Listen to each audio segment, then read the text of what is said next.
Real quick from Elliot Friedman, and then we're going to welcome in our friend Luke DeCock. Just tweeted out a minute ago, Mikko Rantanen and the Dallas Stars are closing in on an extension, 8 years, $12 million annual. Thinks he'll get that will get the deal done. Once that is done, we'll find out what the Hurricanes were to get. Luke DeCock of the News and Observer is joining us here on the Adam Gold Show. He might just hang up. I don't know. How are you doing today, sir? Anything going on in your world? No, I'm good. I'm excited about a big basketball game tomorrow, and if the Hurricanes can wash their hands of Mikko Rantanen today, what a huge win that would be for them. See, you are, and I don't blame you, and I don't blame fans for being mad. It is hysterical. Yesterday, maybe 2 days ago, everybody still was in love. Today, they are absolutely throwing him out with the trash. Well, no, I get it. I don't think it's emotional. If a guy doesn't want to be here, what's the point of hanging on to him for 3 months to submarine your season? Mm-hmm. Guy doesn't want to be here. It's his decision. That's fine. Yeah. You wash your hands and move on. It's not. No one's. There's no reason to be angry at the guy. I think he's. I think it would have been a mistake for him to turn down Dallas, because then I don't know where he thinks he's going to end up. But if he thinks he's going to be more comfortable in Dallas and making less money, he probably should have taken what Colorado would have given him and stayed there. But he thought he had to go chase the money, and he gets traded to Carolina, and doesn't want to be there. And whatever, you take what you can get and move on. My suspicion would be, and this is complete speculation, the Hurricanes tried to sign Mason Marchment way back when. Mm-hmm. That's a guy who would be a good fit for them on the wing. He's a little older. He's 29, but that's a guy who, if I were going to be doing a sign and trade for Mikko Rantanen, I'd want a big return, and I'd want him to be part of the deal. So we'll see. But who else would be part of that deal from Dallas? Because I got to say that if it's Mason Marchment, something else of significance has to be part of it. Yeah, no, especially if it's an 8-year sign and trade. That's going to be the interesting part, because Dallas as a contender, there's not a lot of other pieces that naturally suggest themselves to be part of a trade like this. So it's going to be interesting what Tom Dundon and Eric Tulsky came up with. But by the same token, I think the Hurricanes were to a certain extent running out of leverage here, because it was pretty clear, especially after last night, that Mikko Rantanen was not going to work here. Yeah. Whether it was hockey or his personality or him being unable to accept the fact that Colorado had traded him, the fit was not here. And it didn't matter if he was playing with Sebastian Aho, and maybe down the road we'll say that, just like Jake Gensel had inflated numbers because of Sidney Crosby, Mikko Rantanen had inflated numbers because of Nathan MacKinnon. I don't think that's the case. I think he's a talented player who can do things on his own, but he didn't do them here, right? No. This guy was on a 12-goal pace. He was clearly unhappy. Rod Brind'amour admitted as much last night that we never saw the best of him because he was never able to get over the trade. At that point, you got to take what you can get and move on. And I think, you're going to see, my guess is this is going to be addition by subtraction for the Hurricanes, that having this not hanging over their heads and not having to wonder why this guy doesn't want to play with them is going to be a tonic for everyone else on the roster. And you were going to get rid of Martin Necas at some point. So this is how it went down, and that's fine.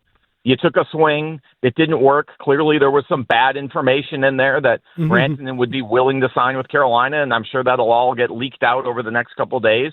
Whether he changed his mind and reneged or his agent had bad advice, doesn't matter. This is how that one went. You do what you can, you move on. I think it's much better for the Hurricanes if they can close this deal with Dallas than limp through the next few months with a guy who doesn't want to be here. Now you regroup and try to win a Stanley Cup without him. I agree about Mason Marchment. But does one of those three players, the either Wyatt Johnston or Roope Hintz or maybe Thomas Harley, have to be a part of this to really make this work? I think if one of those three guys is in the deal, then you can claim a pretty big W. That you've sort of turned Marty Necas and Jack Drury into that via Mikko Rantanen. But I just don't know in the 2.5 hours. I'm not sure Dallas would want to do that, right? Right, 2.5 hours before the deadline. Does that make Dallas a better team over the next 7 years, giving up one of those guys? I don't know if that makes sense for Dallas. then the question becomes, as I was saying, 2.5 hours before the deadline, how much leverage did the Hurricanes really have? Because it became pretty clear over the last 24, 48 hours that they had to move him. And quite frankly, I am still shocked he played last night, because I think you protect yourself better by holding him out than you do by playing him. If it's clear, and to me it was becoming increasingly clear that you were going to have to move him anyway, because it just wasn't working here. And poor Sebastian Aho last night, and I'm the one who asked him, your name's not in trade rumors, but this is a close friend of yours, and the whole team is kind of held hostage by this. How hard has it been for you? And really he stammered through the answer, so which hard. Really says more than anything else he could say. And that's why I kind of think that making this move, if this does go through, is going to be great for the Hurricanes, because that sort of emotional component gets removed and everybody can kind of, say, this is our group, this is our team, and here we go.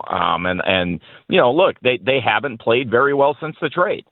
Mikko Rantanen didn't play very well since the trade. It did not have a beneficial effect on the team, in part because they could tell that Rantanen was not committed to the project. So you remove a guy like that, maybe things get better. And look, let's be fair to Mikko Rantanen here too. Although I think he's mishandled things, and something went haywire clearly along the way. This was a guy who was clearly shaken up by the trade, who did not have a great introduction to Carolina. The team's playing poorly. They're on the road. Everybody's sick. Then the Four Nations. Then you come back. You struggle out of the gate. It's easy to understand this guy didn't get to spend a lot of time in the town. The team wasn't playing great. He did not come here and get off. It wasn't like he walked in and scored 3 goals and there was great chemistry and everything's going great. It was a 12-goal. He was on a 12-goal pace. That's not consistent with his career, so it's easy to understand why he might have had misgivings about signing here. So all that said, you make the best you can of a bad situation. They took a big swing for a superstar. It didn't work out. If they can get good players from Dallas in this deal, then great.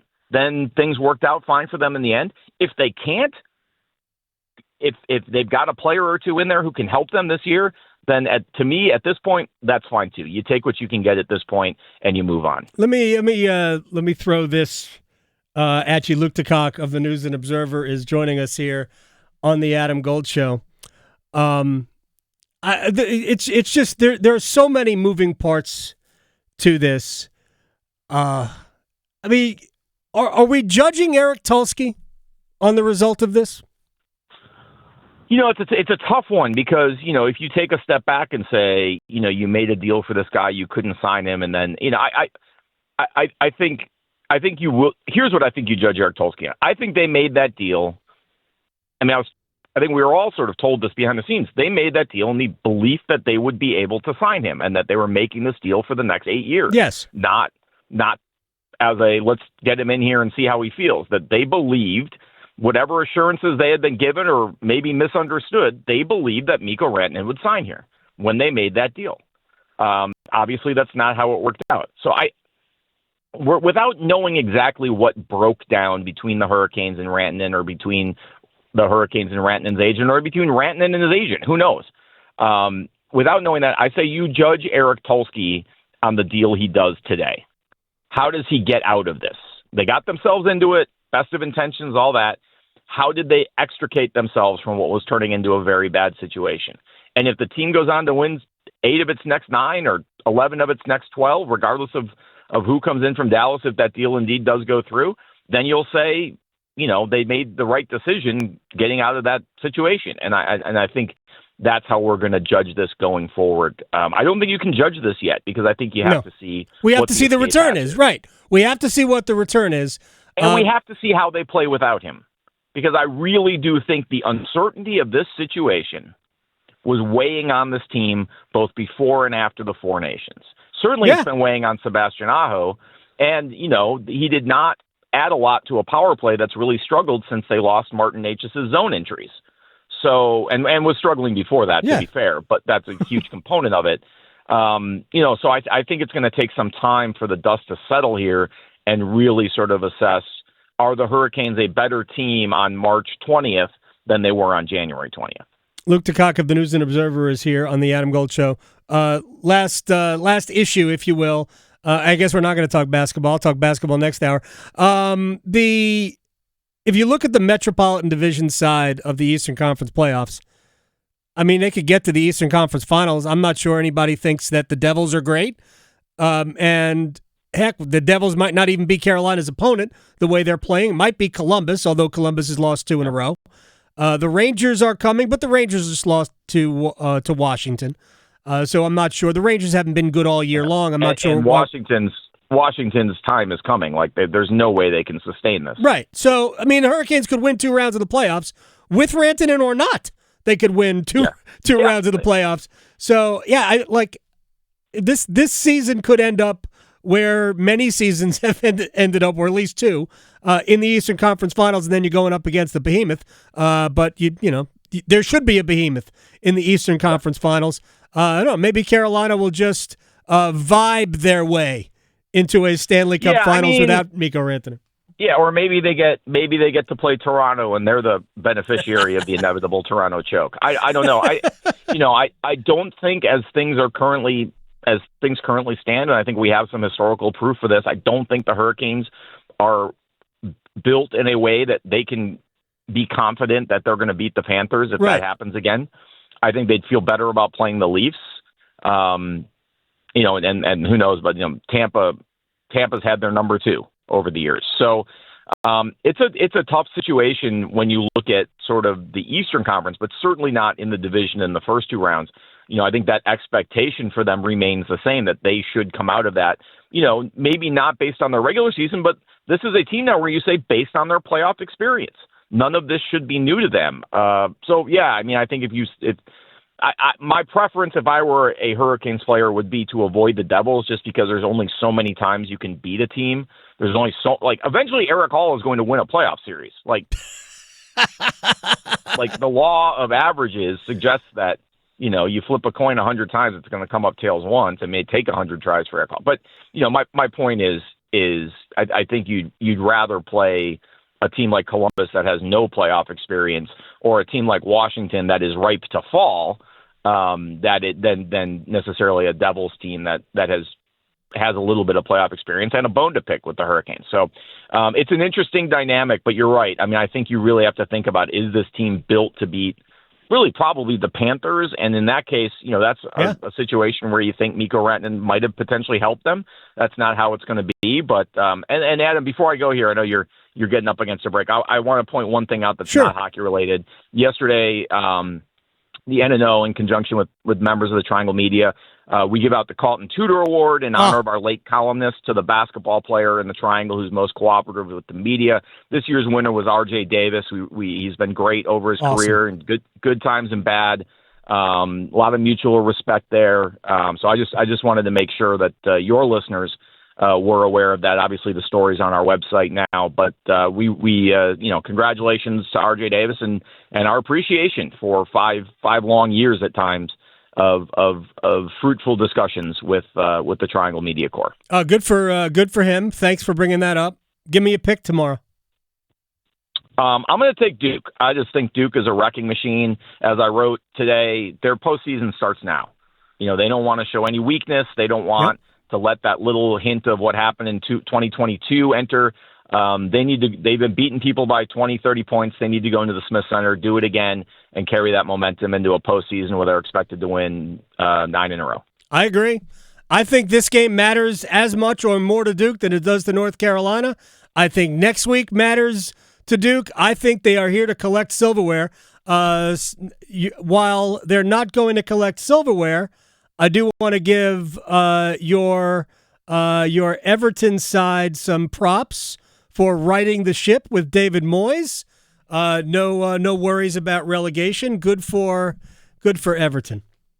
Thank you. Yes, management matters. Yeah, it does. Coaching matters. It absolutely does. All right, man. I'll see you. Maybe I'll see you Sunday at the unveiling of whatever that is coming up against the Jets. All right. Thanks, man. Appreciate it. Luke DeCock.